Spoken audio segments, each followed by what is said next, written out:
हिंद दोस्तों, आप सभी का स्वागत है आपके अपने YouTube चैनल बिहारी मीडियम में। मैं सनी देवल एनटीपीसी की कट ऑफ की बात करने आज जा रहा हूं। एनटीपीसी 2021 का जो एग्ज़ाम हुआ है उसमें क्या कट ऑफ होना चाहिए वो होगा। इससे पहले भी हम एक वीडियो बनाए हैं, तो जो भी लोग उस वीडियो को नहीं देखे हैं नीचे लिंक में दे दिया गया है, आप जाइए वहाँ से देख लीजिए। और इसमें क्या बात है कि 70 वाला फेल हो जाएगा, 35 वाला पास हो जाएगा, इस सब का मीनिंग समझते हैं। कोई बकवास की बात नहीं होगी, सीधी बात, नो बकवास। हम लोग डायरेक्ट टॉपिक पर बात करेंगे। और समझिएगा एक चीज़, इस वीडियो को स्टार्ट करने से पहले माइंड में एक बात बैठा लीजिए। आपका जो भी इसके बाद रिजल्ट होने वाला है उसको पहले समझने का प्रयास करिएगा, उसके बाद ही आप अपना डिसीजन लीजिएगा। समझिएगा, हार कर जीतने वाले को रेलवे कहते हैं। इसका मतलब ये हुआ दोस्तों, क्यों इसका मतलब कि आप तैयारी कर रहे हैं और हार गए हैं, निराश हो गए हैं कि अब भाई रेलवे कट ऑफ दिया है, लेमन चूस दिया है, आगे क्या क्या करेगा नहीं करेगा, तो आपको इसमें वक्त देना हो। और जब तक सरकार का जो मन होगा वही होगा, हम आप बदल नहीं सकते हैं, कितना ही प्रयास कर लीजिए। अभी तो कट ऑफ है, आगे डिटेल में बात होगी, क्या होगा, इसका रिजल्ट कब तक आएगा, उन सभी टॉपिक पर हम बात करेंगे। तो चलिए समझते हैं एक एक पॉइंट को।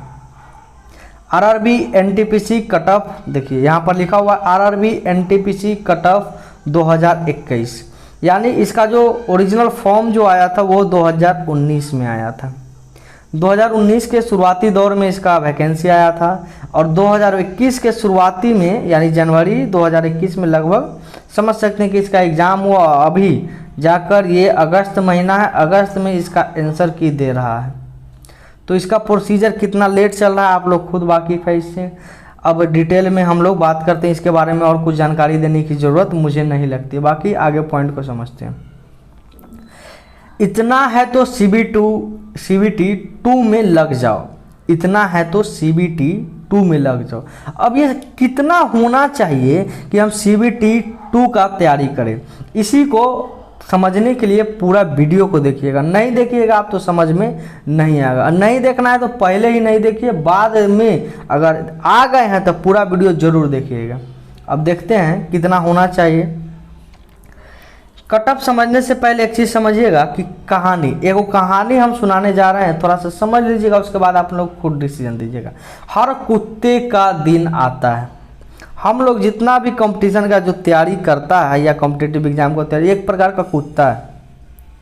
सर आप क्या बोल रहे हैं? हाँ वही बोल रहे हैं जो आप सुन रहे हैं, कुत्ता है। कुत्ता हम लोग को एक लेमन चूस दिया जाता है कि ये भाई रेलवे आ गया, ले भाई रेलवे का एग्ज़ाम आ गया, ले भाई रेलवे का ये आ गया, मगर वास्तविकता में कुछ हो ही नहीं रहा है। 2019 में फॉर्म आया, 2021 में एग्ज़ाम होगा, पता नहीं 2024 तक होगा जॉब की नहीं भी होगा, कोई गारंटी नहीं इस बात का, मगर जो लगा हुआ रहेगा उसको होगा। एक दिन का शहंशाह है, कट ऑफ है, आपका जो करना है मन कर लीजिए। तो निराश ना हो, आपका भी दिन आ गया है। अब देखिए कहाँ तक आपका चल पाता है। अब सबसे पहले स्टूडेंट को ये समझना ज़रूरी है कि अपना भी दिमाग लगाओ। इसका मतलब क्या हुआ? अपना भी दिमाग लगाओ।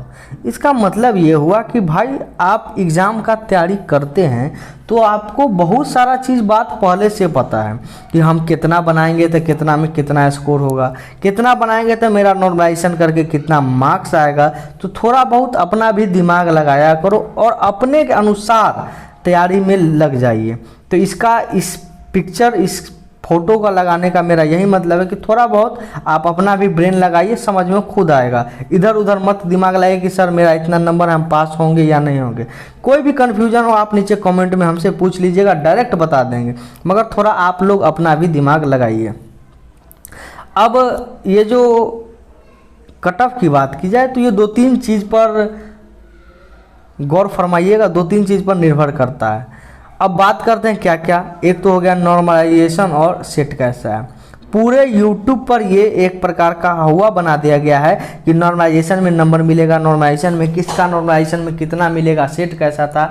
ये किसी को अभी तक अंदाज़ा ही नहीं है कि कौन से नॉर्मलाइजेशन में किसको कितना मार्क्स मिल जाएगा, सेट कैसा था।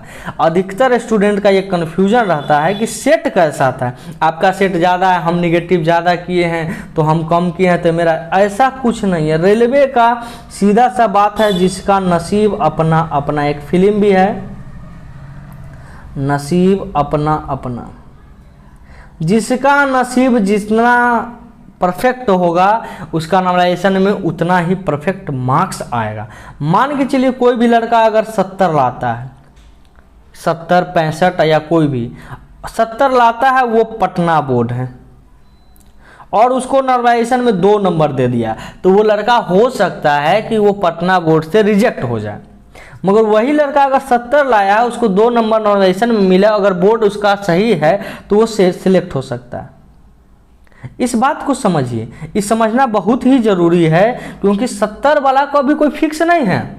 मगर मान के चलिए कोई अगर लाया है 40, वो SC ST कैटेगरी से है, अब बोर्ड भर दिया, ऐसा बोर्ड जहां पर कोई जाने का सोचेगा नहीं, माने आउट एरिया भेज दिया, साउथ का कोई बोर्ड भेज, साउथर्न रेलवे का कोई भर दिया। अब उसका संभावना है 40 है, भगवान की कृपा से 10 को आ गया तो हो सकता है इसका रिटर्न आ जाएगा, इसका नॉर्मलाइजेशन में बढ़िया आ जाएगा, उटन आ जाएगा। अभी जब टनाएगा तो इसका जो दोस्त होगा या महिम आएगा, वो कहेगा कि तुम्हारा नॉर्मलाइजेशन धार लिया, तो नहीं, नॉर्मलाइजेशन और नसीब दो चीज़ है। अब उसके मन में कन्फ्यूजन होगा कि सेट कैसा है, तुम्हारा सेट हल्का था, मेरा सेट भारी है। लगभग जो वहाँ पर सेटर है, जो ऑडिटर है, जो वहाँ पर क्वेश्चन सेट करता है, जो आपका क्वेश्चन बनाता है, उसको भी पता है कि हमको क्वेश्चन किस प्रकार से स्टूडेंट को देना है, तो वो लगभग का पैटर्न थोड़ा बहुत ऊपर रखता है, ज़्यादा का डिफरेंस नहीं लेता है। तो सेट कैसा था इस बात पर डिस्कस करना ही बेवकूफ़ी है। और ये नॉर्मलाइजेशन नाम का कोई चीज़ नहीं होता है, सीधा सा हम बोले हैं नसीब। जिसका नसीब क्या हो जाए, कब खुल जाए, कब बैठ जाए, ये कोई नहीं जानता है। तो इस बात पर गौर फरमाइएगा। अब आगे देखते हैं क्या पॉइंट है। प्रेजेंटेशन। अभी प्रेजेंटेशन का मतलब क्या है कि आप कैसा सूट बूट पहन के एग्जाम देने गए हैं, क्या को चश्मा लगाए हैं, कौन ब्रांड का जूता पहने हैं। प्रेजेंटेशन का मतलब ई नहीं आप मास्क अच्छा से लगाए के गए थे कि नहीं, इसका कोई। प्रेजेंटेशन का मतलब है कि जो नंबर ऑफ स्टूडेंट्स है वो रेशियो कितना जा रहा है। तो अभी तक मेरा जो एनालिसिस कहता है वो लगभग 50 से 65% के करीब प्रेजेंटेशन है, इससे इसी के करीब है, थोड़ा बहुत एक आध गो इधर उधर हो सकता है। तो प्रेजेंटेशन एक मायने रखता है आपके कट ऑफ पर। तो इस बार जो प्रेजेंटेशन है वो थोड़ा सा कम गया है, क्योंकि कोरोना काल था और एग्ज़ाम भी लेट से हुआ, जिसके कारण हो सकता है बहुत सारे स्टूडेंट पहुंच नहीं पाए, जो भी कारण हो। मगर प्रेजेंटेशन कैसा है ये तो आपको पता चल गया, इसीलिए इसका जो कट ऑफ होगा वो थोड़ा सा डाउन जाएगा। इस बात को आप समझ लीजिए कि जो भी कट ऑफ होगा वो बहुत ही ज़्यादा डाउन नहीं होगा, मगर थोड़ा बहुत जरूर डाउन होगा। इस बात का हम कह रहे हैं पिछले वाले कट ऑफ के अनुसार। और इस बार का जो पैटर्न था क्वेश्चन का वो बड़ा ही रीजनिंग था, वो बड़ा ही अटपटा सवाल था, तो स्टूडेंट लोग उसमें भी फंस रहे हैं। और जो भी मैथ का भी जो क्वेश्चन है वो इस प्रकार से है कि एक आध क्वेश्चन बेसिक क्वेश्चन स्टूडेंट लोग गलती करके आए हैं, number of negative minus marking कर दें तो थोड़ा बहुत ज़्यादा है, तो ये एक मायने रख सकता है कट ऑफ के लिए। अब मेन हम लोग चर्चा करेंगे कट ऑफ का। हम 4 सेक्शन बनाए हैं, SC ST OBC जनरल। अब यहाँ पर आपको समझ में दिखाई दे रहा होगा कि SC का 40 लिखे हैं, ST का 45 लिखे हैं, OBC का 50 लिखे हैं और जनरल का 57 लिखे हैं। समझिएगा बात को, क्योंकि ये समझना यही मेन है और यही कट ऑफ का मेन मूल मंत्र है समझने के लिए। SC का मतलब जो अपने कैटेगरी में भारत में 4 कैटेगरी में माना गया, SC ST OBC जनरल, वो अगर 40 प्लस ला रहे हैं, यानी 41 42 43 44 45 50 60 40 प्लस कितना भी, अगर उसका नॉर्मलाइजेशन या नसीब, उसका नसीब बढ़िया हुआ और नॉर्मलाइजेशन में बढ़िया मार्क्स हो गया, मान के चलिए लाया नंबर 42 नंबर लड़का और इसको 20 नंबर मिल गया, तो इसका नंबर कितना हो गया 62 नंबर। अब 62 नंबर है, कोनो बोर्ड में बैठेगा तो ही पास हो जाएगा, क्या कि SC से आराम से पास कर जाएगा, कोई कंफ्यूजन इसको नहीं होगा। मगर यही SC है 40 नंबर लाया, इसको नॉर्मलाइजेशन में 5 नंबर दिया, तो अभी फेंका जाएगा, इसको कोई नहीं बचाएगा। तो नसीब है, मगर एक औसत माना जाए कि आपका रॉ मार्क्स काट छांट के 40 नंबर SC वाले को आ रहा है, तो उसका संभावना है उसको CBT 2 में लग जाना चाहिए, उसको तैयारी करना चाहिए। बाकी कुछ चीज़ भगवान पर छोड़ देना चाहिए, ऊपर वाला पर छोड़ देना चाहिए, उसका जो मन होगा वही होगा। कहता है ना, नसीब में है अगर घेरा तो का मिली क्यों रहा, इस प्रकार की कहावत है, थोड़ा समझ लीजिएगा, आप लोग के भी इधर कुछ होगा। अब एससी की बात कर, एससी और एसटी ये दोनों लगभग सेम रहते हैं, ज़्यादा का डिफरेंस नहीं होता है दोनों में, 2 4 5 नंबर ये और ये सेम है। तो एससी और एसटी का बात हम एक ही बार कर लिए। अब ओबीसी ये बड़ा मैटर करता है, ओबीसी को सबसे ज़्यादा कन्फ्यूजन है, और जितना भी स्टूडेंट इधर उधर बौआ रहा है, बौख रहा है, वो सब ओबीसी वाला मिलेगा। काहे कि एससी को पता है कि हम कितना बनाए, हमारा हो ही जाएगा, कोई कन्फ्यूजन नहीं होगा। ओबीसी के कन्फ्यूजन में रहता है। मान के चलिए कोई लड़का बनाया होगा 52 नंबर, अभी बोर्ड है मान के चलिए साउथे में, चाहे पटना बोर्ड, अभी कन्फ्यूजन में काहे रहेगा कि 52 को हम बनाए हैं, हमारा नॉर्मलाइजेशन में 10 को दिया, तो कितना हो गया, 52 10 62 नंबर हो गया। अब 62 में पटना बोर्ड है तो वो हो सकता है गड़बड़ा जाए, मगर अगर बोर्ड उसका सही हो, साउथ की तरफ हो, या और भी कोई बोर्ड बढ़िया हो तो टना जाएगा। तो इसमें कन्फ्यूजन है। कोई मान के चलिए 17 नंबर लाया ओबीसी का लाया, और नॉर्मलाइजेशन में अगर 1 नंबर नहीं दिया, 0 नंबर दे दिया, अब बोर्ड है एकदम आउट एरिया, तब तक इसका 100% होगा। मगर बोर्ड ऐसा जगह ही पकड़ लिया है जो जहाँ हाई कट ऑफ जाता है, तो हो सकता है ये भी 70 वाला भी टना जाएगा, कहाँ रेस से बाहर हो जाएगा। कोई उपाय नहीं, बुआ घर जाइए, जहाँ से आए हैं तहाँ चल जाइए, यहाँ कोई काम नहीं है आपका। धरती के बोझ है, धरती पर बोझ पैदा लेकर गलती कर दिए, इसका ही मतलब हो जाएगा। और जो इतना नंबर लाएगा फेल होगा, उसके तो मन में यही बात आएगा कि हम जन्मे लेकर गलती कर दिए हैं, काहे हम रेलवे की परीक्षा दे। तो ये कन्फ्यूजन, मगर ये बोर्ड बढ़िया नसीब बढ़िया होगा तो टना जाएगा। कन्फ्यूजन सबसे कम जनरल वाले को होता है। क्यों?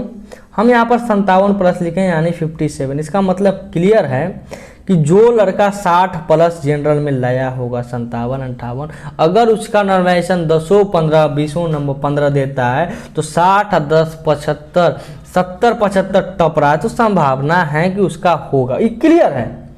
और जितना भी जनरल वाला होता है उसका हमेशा हम अभी तक गौर किए हैं, वो 60 या 70 प्लस ही होता है, तभी श्योर होता है, उसको कन्फ्यूजन नहीं। अगर कोई जनरल 50 नंबर लाए तो जानता है कि हम इससे पहले बाहर हैं। क्यों? क्योंकि उसका नॉर्मलाइजेशन में अगर 15 नंबर भी दे दे तो 50 या 15 65, फिर भी उरेस से बाहर है, फिर भी उरेस से, क्योंकि आपका जो नॉर्मलाइजेशन का नंबर होता है, वो रिजल्ट होता है, वो जनरल ओबीसी करके नहीं देता है सर, वो बोर्ड वाइज देता है, सॉरी जनरल ओबीसी भी करके देता है। तो इस बात को भी आप समझना है, क्योंकि सारा खेल नसीब का है सर, नसीब का। आपका नसीब कैसा है नहीं है भूल जाइए, मगर जितना भी स्टूडेंट्स हैं तैयारी में, अगर एससी एसटी ओबीसी जनरल ये सब कैटेगरी में हैं और इतना क्रॉस कर रहे हैं, तो आप बेहिचक सीबीटी 2 का तैयारी कर लीजिए, कहीं भी करिए, किसी भी चैनल पर करिए। मगर हम एक बात जरूर कहेंगे कि जो भी तैयारी करिए कॉन्फिडेंट होकर करिए, आत्मविश्वास के साथ करिए। अगर तैयारी में जुट गए हैं तो 1% भी कन्फ्यूजन नहीं होना चाहिए कि मेरा रिजल्ट नहीं होगा, नहीं होगा छोड़ दीजिए। अगर नहीं कर रहे हैं तो नहीं करिए, अगर कर रहे हैं तो 1% भी डाउट नहीं होना चाहिए कि मेरा रिजल्ट होगा, 100% होगा। नसीब कब किसको रहता है, राजा को रंग और रंग को राजा बनाने में समय नहीं लगता, इस बात को ध्यान रखिएगा। तो यहाँ तक सारा कन्फ्यूजन क्लियर हो गया होगा। सबसे बड़ी बात, आपके पास दिमाग है, आप ग्रेजुएट कर चुके हैं, इंटर पास आउट हैं, तो थोड़ा बहुत समझदारी है, टेंशन न लीजिए, आप अपने लक्ष्य की ओर भी तैयारी में लग जाइए। बाकी बात हम लोग करेंगे नेक्स्ट वीडियो में, इस चैनल के साथ बने रहिए। और जो भी इस चैनल पर नए हैं, बिहारी मीडियम, आप अपने यूट्यूब पर जाकर सर्च करना है, यूट्यूब पर, क्योंकि ये वीडियो यूट्यूब पर देखना है, यूट्यूब पर, और वहाँ पर सर्च करना है बिहारी मीडियम। और चैनल को जो भी स्टूडेंट नए जुड़े हैं इस चैनल से, उसको सब्सक्राइब कर लीजिएगा,